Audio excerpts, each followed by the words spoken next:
mendengarkan semuanya. Pasal 15, Tuhan berfirman kepada Musa dan Harun, berbicaralah kepada orang Israel dan katakan kepada mereka, apabila aurat seorang laki-laki mengeluarkan lelehan, maka najislah ia karena lelehannya itu. Beginilah kenajisannya karena lelehannya itu.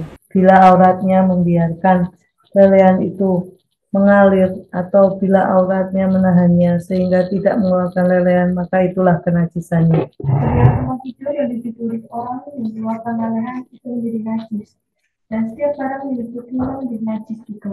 Setiap orang yang kena kepada tempat tidurnya harusnya mencuci pakaiannya, membasuh tubuhnya dengan air, dan ia menjadi najis sampai matahari terbenam. Siapa yang duduk di atas barang yang telah diduduki oleh orang yang demikian haruslah mencuci pakaiannya, membasuh tubuhnya dengan air, dan ia menjadi najis sampai matahari terbenam. Siapa yang kena kepada tubuh orang yang demikian haruslah mencuci pakaiannya, membasuh tubuhnya dengan air, dan ia menjadi najis sampai matahari terbenam. Apabila orang yang demikian meludahi orang yang tahir, haruslah orang ini mencuci pakaiannya, membasuh tubuhnya dengan air, dan ia menjadi najis sampai matahari terbenam. Dan setiap pelana yang diduduki orang yang demikian menjadi najis. Setiap orang yang kena kepada sesuatu bekas tempat orang tadi menjadi najis sampai matahari terbenam. Siapa yang mengangkatnya haruslah mencuci pakaiannya, membasuh tubuhnya dengan air, dan ia menjadi najis sampai matahari terbenam. Dan setiap orang yang kena pada orang yang demikian, sedang orang ini tidak mencuci tangan dahulu dengan air, haruslah mencuci pakaiannya, membasuh tubuhnya dengan air, dan ia menjadi najis sampai matahari terbenam. Kalau orang itu kena pada belanga tanah, itu haruslah dipecahkan, dan setiap perkakas kayu haruslah dicuci dengan air. Apabila orang yang demikian sudah bersih dari lelehannya, ia harus menghitung 7 hari lagi untuk dapat dinyatakan tahir, lalu mencuci pakaiannya, membasuh tubuhnya dengan air mengalir, maka ia menjadi tahir. Pada hari yang ke-8 ia harus mengambil 2 ekor burung tekukur atau 2 ekor burung merpati dan datang ke hadapan Tuhan ke pintu kemah pertemuan dan menyerahkan burung-burung itu kepada imam. Lalu imam harus mempersembahkannya, yang seekor sebagai korban penghapus dosa dan yang seekor lagi sebagai korban bakaran. Dengan demikian, imam mengadakan pendamaian bagi orang itu di hadapan Tuhan karena lelehannya. Apabila seorang laki-laki tertumpah maninya, ia harus membasuh seluruh tubuhnya dengan air dan ia menjadi najis sampai matahari terbenam. Setiap pakaian dan setiap kulit yang kena tumpahan mani itu haruslah dicuci dengan air dan menjadi najis sampai matahari terbenam. Juga seorang perempuan, kalau seorang laki-laki tidur dengan dia dengan ada tumpahan mani, maka keduanya harus membasuh tubuhnya dengan air dan mereka menjadi najis sampai matahari terbenam.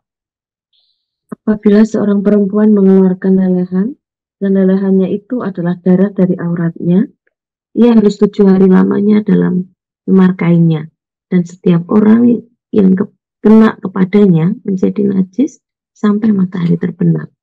Segala sesuatu yang ditidurinya selama ia cemar kain menjadi najis, dan segala sesuatu yang didudukinya menjadi najis juga. Setiap orang yang kena kepada tempat tidur perempuan itu haruslah mencuci pakaiannya, membasuh tubuhnya dengan air, dan ia menjadi najis sampai matahari terbenam. Setiap orang yang kena kepada sesuatu barang yang diduduki perempuan itu haruslah mencuci pakaiannya, membasuh diri dengan air, dan ia menjadi najis sampai matahari terbenam. Juga pada waktu ia kena kepada sesuatu yang ada di tempat tidur atau di atas barang yang diduduki perempuan itu, ia menjadi najis sampai matahari terbenam. Jikalau seorang laki-laki tidur dengan perempuan itu dan ia kena cemar kain perempuan itu, maka ia menjadi najis selama 7 hari, dan setiap tempat tidur yang ditidurinya menjadi najis juga. Apabila seorang perempuan berhari-hari lamanya mengeluarkan lelehan, yakni lelehan darah yang bukan pada waktu cemar kainnya, atau apabila ia mengeluarkan lelehan lebih lama dari waktu cemar kainnya, maka selama lelehannya yang najis itu, perempuan itu adalah seperti pada hari-hari cemar kainnya, yakni ia najis. Setiap tempat tidur yang ditidurinya, selama ia mengeluarkan lelehan, haruslah baginya seperti tempat tidur pada waktu cemar kainnya, dan setiap barang yang didudukinya menjadi najis sama seperti kenajisan cemar kainnya. Setiap orang yang kena kepada barang-barang itu menjadi najis, dan ia harus mencuci pakaiannya, membasuh tubuhnya dengan air, dan ia menjadi najis sampai matahari terbenam. Tetapi jikalau perempuan itu sudah tahir dari lelehannya, ia harus menghitung 7 hari lagi, sesudah itu barulah ia menjadi tahir. Pada hari yang ke-8, ia harus mengambil 2 ekor burung tekukur atau 2 ekor anak burung merpati dan membawanya kepada imam ke pintu kemah pertemuan. Imam harus mempersembahkan yang seekor sebagai korban penghapus dosa dan yang seekor lagi sebagai korban bakaran. Dengan demikian, imam mengadakan pendamaian bagi orang itu di hadapan Tuhan karena lelehannya yang najis itu. Begitulah kamu harus menghindarkan orang Israel dari kenajisannya, supaya mereka jangan mati di dalam kenajisannya. Bila mereka menajiskan kemah suciku yang ada di tengah-tengah mereka itu. Itulah hukum tentang seorang laki-laki yang mengeluarkan lelehan atau yang tertumpah maninya yang menyebabkan dia najis, dan tentang seorang perempuan yang bercemar kain, dan tentang seseorang, baik laki-laki maupun perempuan, yang mengeluarkan lelehan, dan tentang laki-laki yang tidur dengan perempuan yang najis. Amin.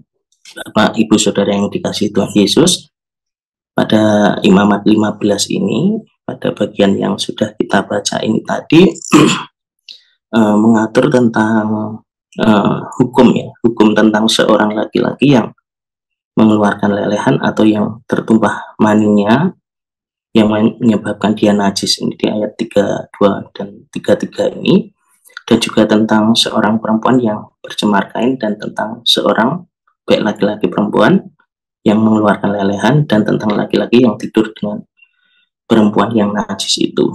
Nah, kemarin kita sudah belajar tentang kusta dan bagaimana seorang yang kusta harus mentahirkan dirinya dan lain sebagainya. Nah, pada Imamat 15 ini tentang najis badan, baik itu faktor penyakit atau faktor abnormal dan juga faktor yang normal, yang natural. Nah, kalau kita baca tadi dalam bagian ini dapat kita bagi menjadi 4 bagian. Yang pertama itu tentang hukum tentang kenajisan tubuh laki-laki karena penyakit atau faktor-faktor yang abnormal. Nah, ini di ayat 1 sampai ayat 15, dan yang kedua kenajisan tubuh laki-laki karena proses yang natural. Dan selanjutnya yang ketiga kenajisan tubuh perempuan karena proses natural. Di sini disebutkan dengan cemar kain atau ya datang bulan, menstruasi seperti itu. Terus juga yang keempat kenajisan tubuh perempuan karena penyakit atau ya faktor-faktor yang abnormal juga. Nah, dapat kita bagi menjadi 4 bagian ini. Nah, yang pertama tentang kenajisan tubuh laki-laki karena faktor abnormal ini dijelaskan di sini bahwa di ayat 2, apabila aurat seorang laki-laki mengeluarkan lelehan, maka najislah ia karena lelehan itu. Nah, dijelaskan lebih detail lagi seperti apa itu yang berhubungan dengan lelehan yang disebutkan tadi, yaitu bila auratnya membiarkan lelehan itu mengalir, atau bila auratnya menahannya sehingga tidak mengeluarkan lelehan, maka itulah kenajisan. Dan juga tidak berhenti di situ, Bapak Ibu Saudara, tetapi di ayat 4 juga dijelaskan setiap tempat tidur yang ditiduri oleh orang yang mengeluarkan lelehan itu tadi, laki-laki yang mengeluarkan lelehan itu tadi, maka tempat atau barang yang disentuh itu tadi juga menjadi najis. Di ayat 4 itu dijelaskan setiap barang yang didudukinya menjadi najis juga. Dan setiap orang yang kepada tempat tidurnya, yang kena kepada tempat tidurnya, bahkan orang yang hanya kena pada tempat tidurnya itu juga harus mencuci pakaiannya, membasuh tubuhnya dengan air, dan ia menjadi najis sampai matahari terbenam, dan seterusnya itu. Di ayat 7 juga diperjelas lagi, siapa yang kena kepada tubuh orang yang demikian haruslah mencuci pakaiannya, membasuh tubuhnya dengan air, dan ia menjadi najis sampai matahari terbenam.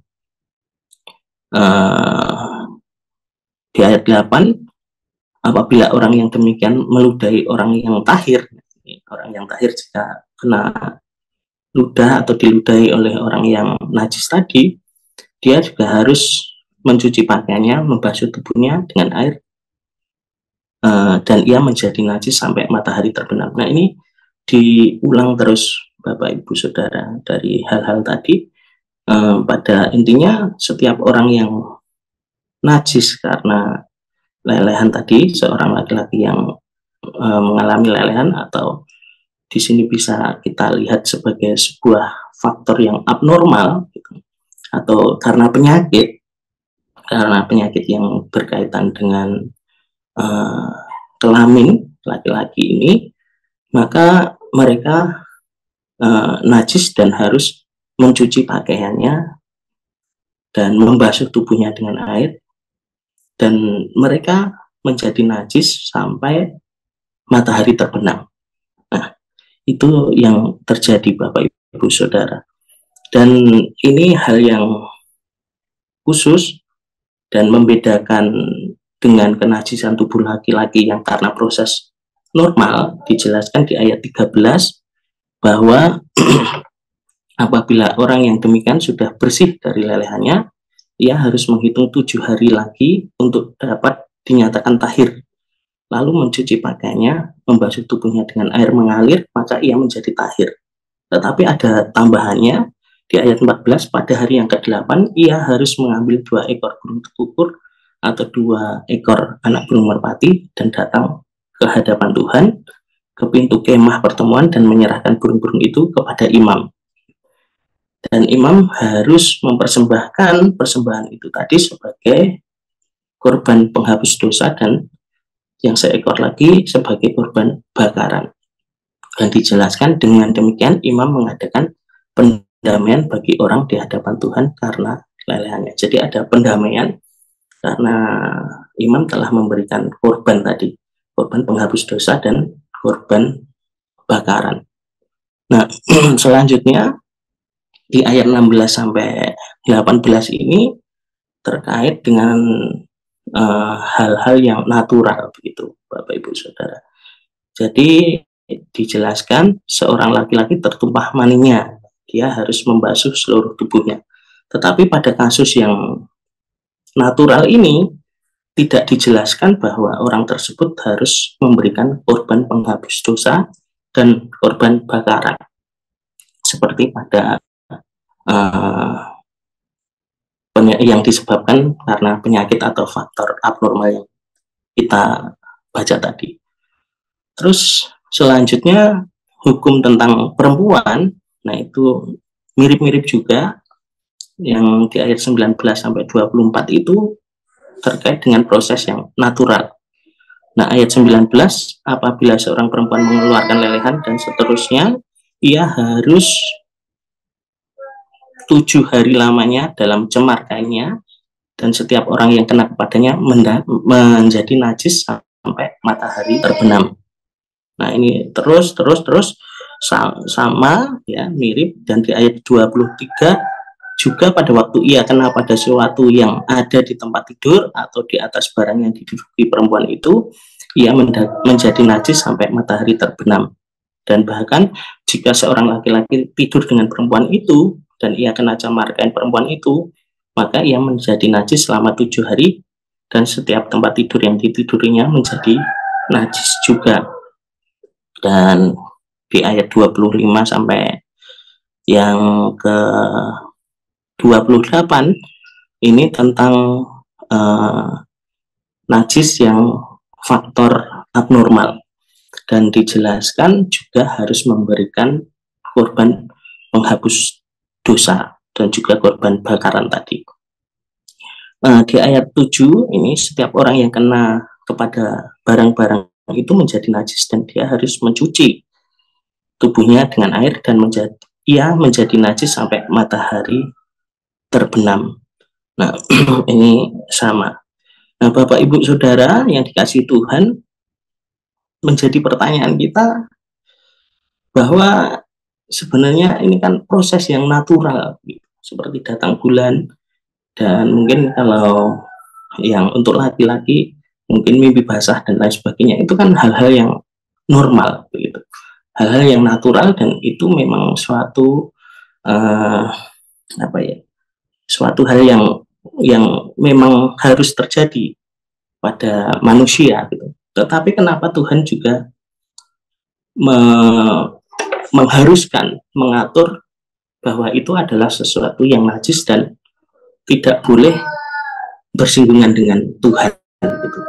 Nah, ini menunjukkan bahwa sebenarnya Bapak Ibu Saudara, menunjukkan bahwa Tuhan itu sangat-sangat suci. Ini kita bayangkan, bahkan hal yang normal pun, hal yang natural pun, itu Tuhan atur supaya setiap orang itu benar-benar ketika datang ke dalam kemah suci Tuhan, memang mereka benar-benar juga dalam keadaan yang tahir. Ini menunjukkan bahwa Tuhan sangat-sangat suci dan benar-benar maha suci itu Tuhan kita itu, sehingga tidak bisa sedikit pun hal yang najis untuk bersinggungan dengan Tuhan. Nah, ini menjadi peringatan bagi kita semua Bapak Ibu Saudara, bahwa ya sebenarnya karena dosa kita sama sekali tidak layak untuk datang kepada Tuhan, untuk memiliki suatu relasi dengan Tuhan. Karena sedikit saja dosa, sedikit saja hal najis, itu ternyata tidak dapat ditolerir oleh Tuhan. Nah, ini menjadi satu peringatan bahwa benar-benar dosa itu memisahkan kita dengan Tuhan, dan sedikit pun dosa tidak bisa membawa kita memiliki relasi dengan Tuhan. Dan itu juga menunjukkan bahwa dengan cara apapun kita tidak akan mampu untuk dapat datang kepada Tuhan, untuk memiliki relasi dengan Tuhan, karena sedikit saja hal yang najis itu tidak dapat diterima oleh Tuhan. Nah, tetapi dari ini tadi, dari pembahasan kita ini tadi, Bapak Ibu Saudara, ternyata Tuhan memberikan satu solusi. Di ayat 31 itu dijelaskan, begitulah kamu harus menghindarkan orang Israel dari kenajisannya, supaya mereka jangan mati di dalam kenajisannya, bila mereka menajiskan kemah suciku yang ada di tengah-tengah mereka itu. Nah, ini suatu gambaran, dan kita mengucap syukur karena kasih Kristus, karena penebusan Tuhan Yesus, maka kita memiliki relasi, kita dapat datang ke kemah suci Tuhan itu, dan kita tidak mengalami kematian, dan kita layak untuk datang ke kemah suci Tuhan itu. Sehingga dari renungan kita hari ini, Bapak Ibu Saudara, amanat teksnya, Allah itu adalah suci. Kenajisan tidak dapat bersinggungan dengannya sedikit pun. Nah, di sini Tuhan memberikan solusi bagi orang Israel dengan suatu hukum yang Tuhan berikan supaya mereka tidak mati bila mana mereka datang ke kemah suci Tuhan. Nah, di sini juga diperlukan korban pendamaian dari yang najis itu, supaya ada pendamaian dengan Tuhan. Nah, aplikasinya kita sangat mengucap syukur kepada Tuhan Yesus, karena Tuhan Yesus Karena pengorbanannya kita telah diperdamaikan dengan Tuhan dari kenajisan kita, sehingga kita tidak mati dalam kenajisan itu, tetapi kita memiliki kehidupan kekal di dalam Tuhan. Dan untuk itu, mari Bapak Ibu Saudara yang dikasihi Tuhan, kita menjaga tubuh kita dari segala kenajisan, karena hal itu tidak diperkenan oleh Tuhan yang suci. Terima kasih, Tuhan Yesus memberkati. Ya, terima kasih. Ayo kita responi dengan satu lagu, ku bersyukur Bapa, ku bersyukur Tuhan karena kebaikannya kita sudah disucikan.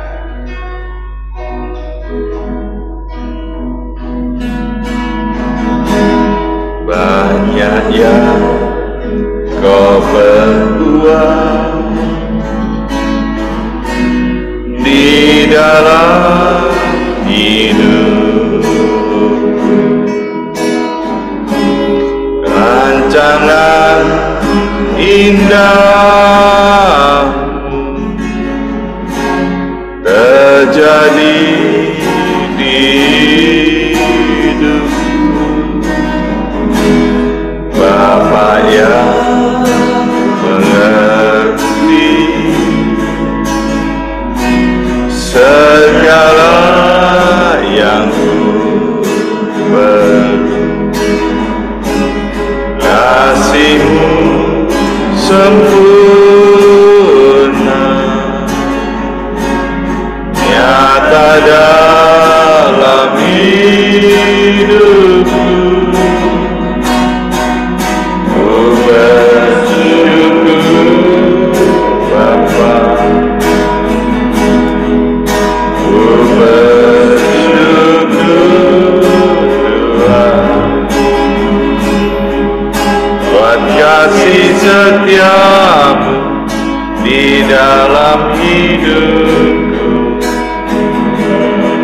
Syukur,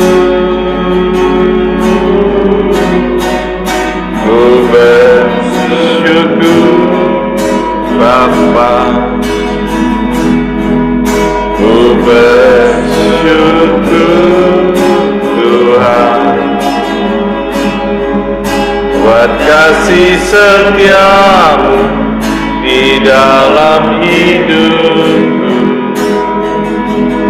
Ku bersyukur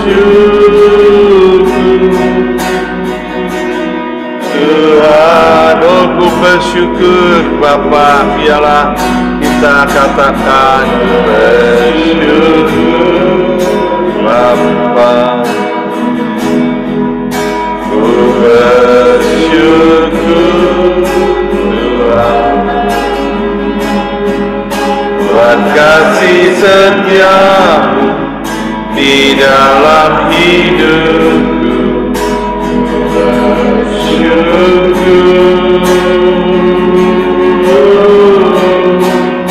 ku bersyukur Bapa, ku bersyukur Tuhan, buat kasih setiamu di dalam hidupku. Ku bersyukur